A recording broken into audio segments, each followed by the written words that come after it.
The wedding Daddy, guests why is were that already lady taking wearing their your seats. ring? Chloe, Musicians had begun to you play. shouldn't be here. Flowers lined the Charles, chapel aisle, is and that billionaire true? Nathaniel Cross stood outside smiling, Just tell me the truth. convinced he was Is he about to really your marry the father? woman of his dreams.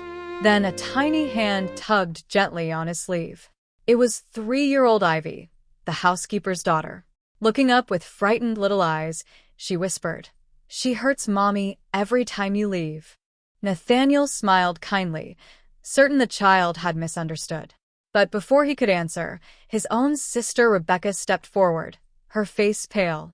After weeks of saying nothing, she quietly admitted, "She's telling the truth. I've seen it too." At that exact moment, the estate's head of security came running toward them with a tablet in his hands. One hallway camera had captured something no one could explain away. And within minutes, the wedding everyone had waited for would never happen. The Cross estate had hosted governors, celebrities, and business leaders. But on this bright spring morning, it seemed as though the entire county had gathered for one event. White flowers lined the long stone walkway leading to the chapel. Gardeners trimmed hedges one last time, while musicians quietly tuned their instruments beneath an old oak tree. Inside the grand mansion, cooks hurried between the kitchens.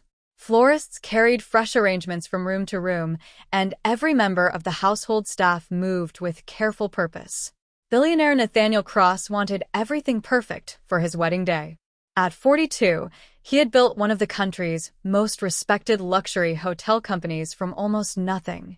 Employees often said he remembered names, birthdays, and even the favorite coffee of people who worked for him. Those who knew him believed success had never stolen his kindness. That was why everyone wanted this wedding to be beautiful. Among the busy staff was Carol Bennett, a quiet widow who had worked at the estate for 4 years. She polished silver, arranged guest rooms, supervised laundry, and somehow always found time to help others before helping herself. Walking beside her, holding tightly to the edge of her apron, was her 3-year-old daughter, Ivy. Her preschool had closed for teacher training that week, and Nathaniel himself had smiled when Carol apologized for bringing her. "Every house is happier with a child in it," he had said. Ivy spent her days sitting with coloring books, waving politely at the gardeners, and asking questions only a curious little girl could think of. Everyone adored her because she never interrupted anyone on purpose. She simply watched the world with bright blue eyes that noticed everything adults hurried past. Vanessa Hale arrived at the estate shortly after lunch, wearing simple clothes instead of the elegant dresses everyone expected. She laughed with the wedding planner, thanked the florist for her hard work, and even carried a small box herself instead of asking someone else to do it. To every guest who stopped by during the final preparations, she looked like the perfect bride. Nathaniel watched her from across the courtyard with the quiet smile of a man who believed he had found peace after years of building a demanding business. They had been together for nearly 2 years. Vanessa volunteered at charity events, spoke gracefully during public appearances, and knew exactly how to make every conversation feel warm. Nathaniel's older sister, Rebecca Cross, wanted to believe her brother had finally found lasting happiness.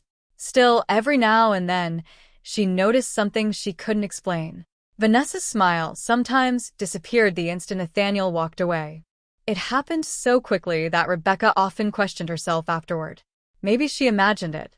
Years earlier, she had wrongly judged someone her younger brother had dated, and that mistake had nearly destroyed their relationship as siblings. She had promised herself she would never interfere again unless she was absolutely certain.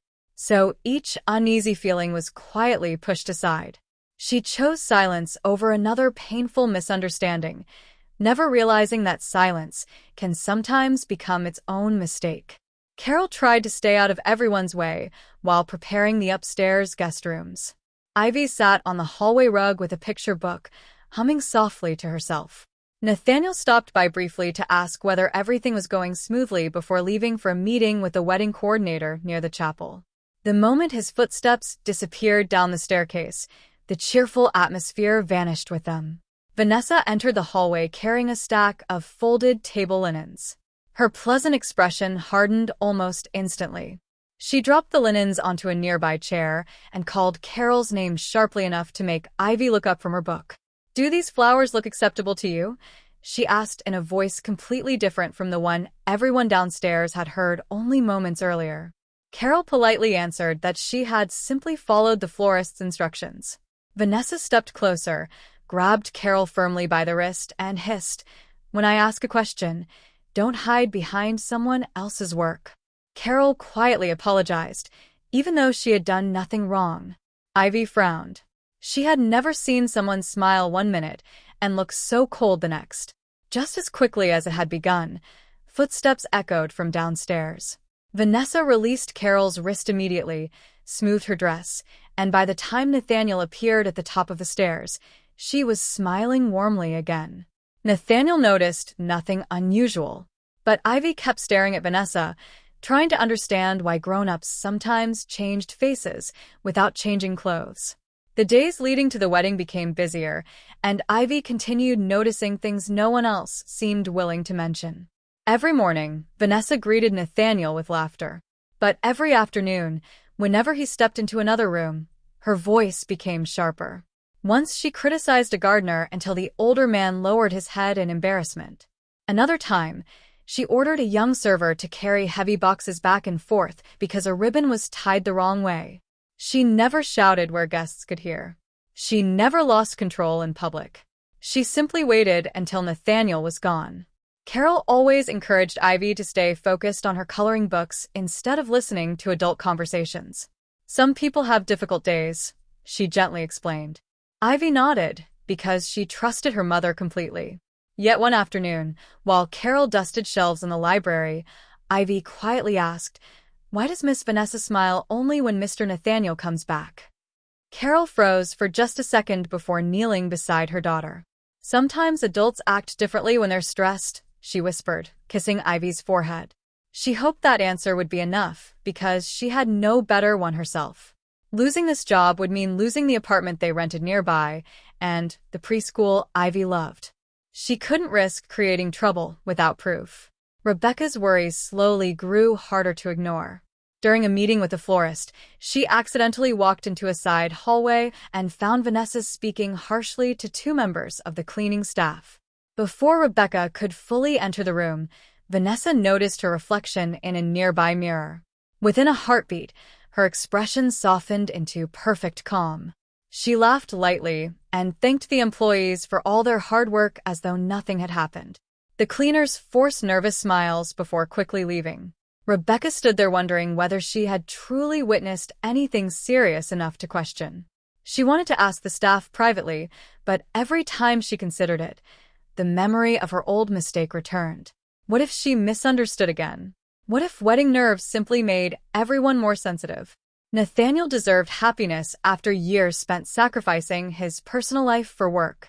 Rebecca couldn't bear the thought of becoming the reason that happiness disappeared. Meanwhile, Marcus Bennett, the estate's head of security, quietly focused on managing deliveries, guest arrivals, and overnight patrol schedules.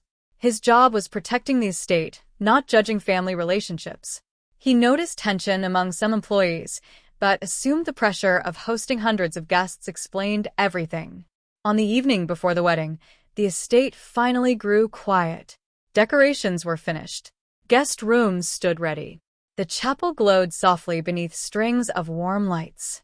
Nathaniel thanked every employee personally before encouraging them to get some rest. Carol tucked Ivy into a small bed inside the staff apartment and believed the difficult week was almost over. But long after midnight, Ivy woke to voices drifting through the open window. She climbed onto a chair and looked toward the main courtyard.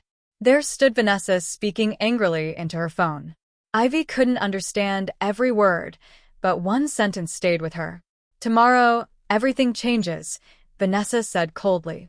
"After the ceremony, no one here will question me again." Then she noticed movement near the window and instantly smiled as another staff member walked outside. By breakfast the next morning, she looked once again like the graceful bride every guest admired. The musicians began arriving. Cars filled the long driveway. Cameras flashed. The chapel doors opened. Nathaniel adjusted his tie and walked outside to greet early guests, believing he was only minutes away from the happiest moment of his life. Then he felt a tiny hand gently tug at his sleeve. Looking down, He saw Ivy standing alone beneath the chapel steps. Her little voice barely rose above a whisper. "Mr. Nathaniel, she hurts Mommy every time you leave." Nathaniel looked down at Ivy for a long moment, almost expecting her to smile and say she had been pretending. Instead, the little girl simply held on to the edge of his suit jacket with both hands, her tiny face unusually serious. Around them, guests continued walking toward the chapel, completely unaware that anything had changed. Somewhere behind them, a violinist began playing the first notes of the wedding music. Nathaniel knelt, so his eyes were level with Ivy's. "Sweetheart," he said gently. "What do you mean?" Ivy glanced toward the estate before answering in the quiet, careful voice only a child could use. "When you go away, she gets angry. She squeezes Mommy's arm. She makes Mommy sad. Then she smiles again when you come back." Nathaniel forced a small smile, convinced she had misunderstood something she had seen. Children often mixed imagination with reality. Before he could reassure her, another voice interrupted them. "She's not imagining all of it." Nathaniel turned and saw his older sister, Rebecca, standing only a few feet away. Her face had gone pale. She looked like someone who had been carrying a heavy secret for far too long. Rebecca hesitated before continuing. "I don't know everything," she admitted. "But I've seen Vanessa change after you leave her room. I kept telling myself it was stress, or that I was seeing what wasn't really there." Nathaniel stared at his sister in disbelief. Rebecca had never interfered in his relationship since the mistake she had made years earlier. If she was speaking now, she had to believe something was wrong. Before Nathaniel could ask another question, Vanessa appeared from the garden walkway in her wedding gown, glowing beneath the morning sunlight. Several guests smiled as she approached. She looked every bit like the graceful bride everyone expected. But the moment she noticed Ivy standing beside Nathaniel, her expression flickered for the briefest second before returning to its perfect warmth. "There you are," she laughed softly. "Everyone's waiting." Nathaniel looked at her, then back at Ivy. The little girl instinctively stepped behind his leg without saying another word. It was such a small movement that most people would have missed it, but Rebecca didn't. Neither did Nathaniel. Vanessa's smile slowly faded as Nathaniel quietly asked, "Ivy says you've been unkind to Carol whenever I'm not around." For a heartbeat, complete silence settled between them. Then Vanessa's eyes immediately filled with tears. They came so quickly that even Nathaniel looked startled. She pressed one hand against her chest, as though deeply hurt. "Nathaniel, she's only 3 years old," she whispered. "Children repeat whatever adults tell them." She turned toward Carol, who had just arrived carrying a basket of fresh flowers, completely unaware of the conversation unfolding outside the chapel. "I can't believe this," Vanessa said, her voice trembling. "Have you been teaching your daughter to hate me?" Carol froze, her face drained of color. "No, ma'am," she answered honestly. "I would never. I've tried so hard to welcome everyone here, and now on my wedding day, I'm being accused by a child." Vanessa interrupted before Carol could finish. Several nearby guests began looking toward them, sensing something unusual. Nathaniel immediately asked everyone to continue into the chapel, not wanting the situation to become public. The music continued playing, but the joy surrounding the ceremony suddenly felt distant. Estate manager Eleanor Brooks quietly stepped forward after hearing enough to understand there was a serious disagreement. She suggested that Carol step away from her wedding duties until everything could be sorted out. Carol didn't argue. She simply lowered her head and nodded. Losing even a few hours of work frightened her, but making a scene would only make things worse. Ivy reached for her mother's hand, confused by the worried expressions on every adult's face. Nathaniel watched Carol walk away, unable to believe she could have coached her daughter into inventing such detailed stories. Carol had always been one of the most respected employees on the estate. At the same time, Vanessa looked genuinely heartbroken. Every explanation seemed possible, and that uncertainty weighed heavily on him. Rebecca quietly moved beside her brother. "You don't have to decide anything this minute," she said. "But you shouldn't ignore it either." Nathaniel slowly nodded. "No, I won't ignore it." Those words changed everything. Marcus Bennett, the estate's head of security, arrived after being discreetly called by Rebecca. Nathaniel explained only the facts, refusing to accuse anyone before evidence existed. Marcus listened without interruption. When everyone finished speaking, he folded his hands calmly. "If we're looking for the truth," he said, "then opinions won't help us. Evidence will."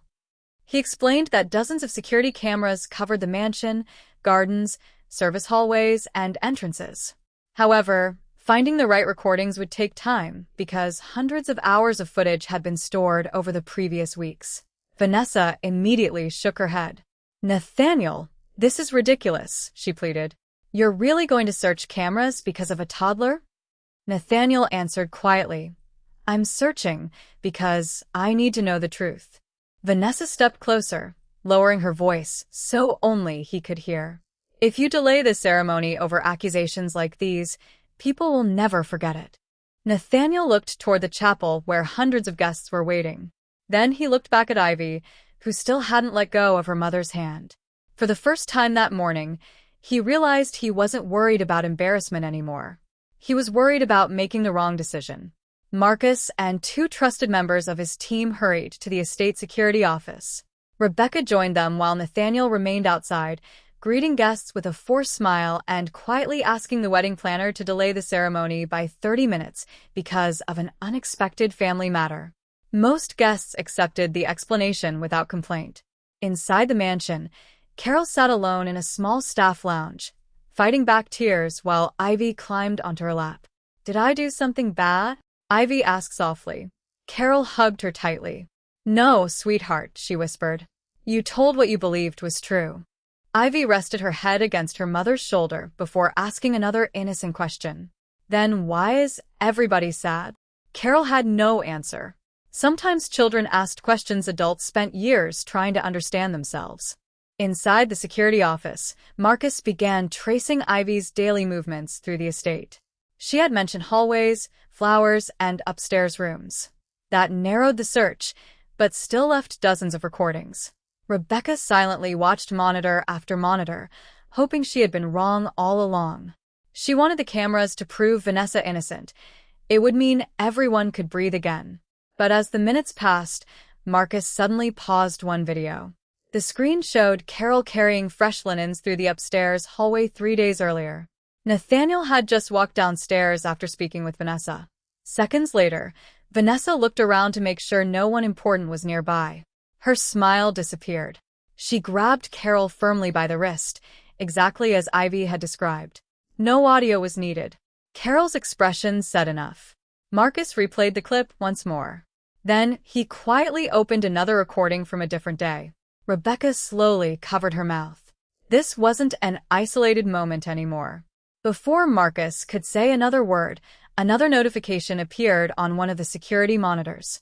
A second hallway camera had captured something even worse. Marcus clicked on the new recording. The room fell completely silent. The timestamp showed 5 days before the wedding. Carol was arranging fresh flowers outside the library, while Ivy sat nearby with a stack of children's books. Nathaniel had just left for a meeting with a caterer. Less than 10 seconds after he disappeared around the corner, Vanessa walked into view. She spoke to Carol with a sharpness that needed no sound to understand. Then she swept an entire vase of flowers onto the floor with one careless motion. White roses scattered across the polished hallway. Carol immediately knelt to clean them up, but Vanessa pointed toward the mess, clearly ordering her to start again from the beginning. Little Ivy stood frozen, clutching one of her books against her chest. The recording continued until footsteps echoed from another hallway. Instantly, Vanessa bent down, picked up a single flower, smiled warmly, and pretended to help Carol just as Nathaniel reappeared. Watching that transformation happen in only a few seconds made the room feel strangely cold. Rebecca slowly whispered, "I wasn't imagining it." Marcus didn't answer. He simply opened another file. The third recording came from the service corridor near the kitchens. It showed several members of the household staff carrying trays for a charity dinner Nathaniel had hosted the previous week. Vanessa stood giving instructions while Nathaniel greeted guests outside. One young server accidentally placed dessert plates on the wrong cart. Vanessa stepped forward so quickly that the young woman flinched before she even spoke. She pointed toward the heavy serving trays and ordered the employee to carry them back and forth alone. The server struggled under the weight while the other employees exchanged worried glances but stayed silent. Then the security footage showed Nathaniel walking through the nearby doorway. Vanessa immediately took one of the trays herself, smiled kindly at the exhausted server, and even patted her shoulder as if encouraging her. Nathaniel thanked her for helping without realizing what had happened moments earlier. Marcus paused the video. "This isn't one bad day," he said quietly. "It's a pattern." Rebecca lowered her eyes. She suddenly remembered dozens of small moments she had dismissed because each one by itself seemed too minor to question. Together, they painted a picture she could no longer deny. Nathaniel arrived at the security office a few minutes later after asking the wedding planner for more time. The moment he entered, he noticed the silence. No one rushed to explain anything. Marcus simply played the recordings one after another without commentary. Nathaniel watched the hallway scene, then the kitchen corridor, then another clip from the grand staircase, where Vanessa sharply pulled Carol aside by the wrist before releasing her just seconds before he rounded the corner.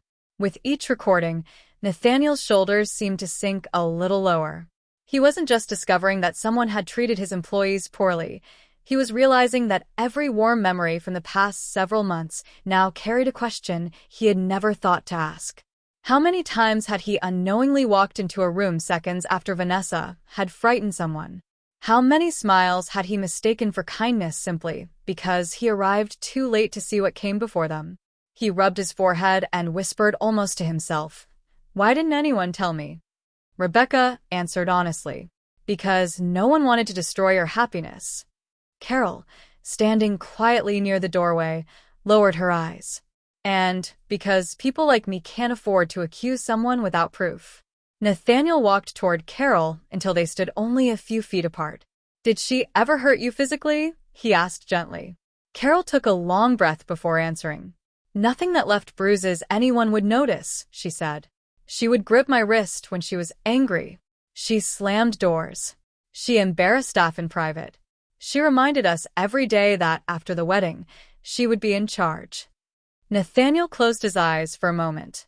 The words weren't dramatic, but somehow they hurt more because they sounded so ordinary. Countless people lived through quiet cruelty every day without anyone noticing. Carol continued, "I never wanted to ruin your wedding, sir. I only wanted to keep my job and raise Ivy somewhere safe." Nathaniel looked toward the little girl sitting in a chair with one of the library books she had carried all morning. She wasn't playing. She wasn't talking. She simply watched the adults with the same calm honesty that had started everything. For the first time since meeting her, Nathaniel understood that she hadn't tried to accuse anyone. She had simply answered the question no adult had bothered to ask. While everyone remained in the security office, Vanessa waited alone inside the bridal suite. At first, she assumed Nathaniel was calming his nervous family, but as the minutes stretched past an hour, her confidence began to crack. She finally walked into the hallway and found one of the junior assistants. "Where's Nathaniel?" she demanded. The young employee nervously explained that he was meeting with Marcus Bennett. Vanessa's expression hardened for only a moment before she forced another smile and thanked her. Instead of returning to her room, she quietly made her way toward the security wing.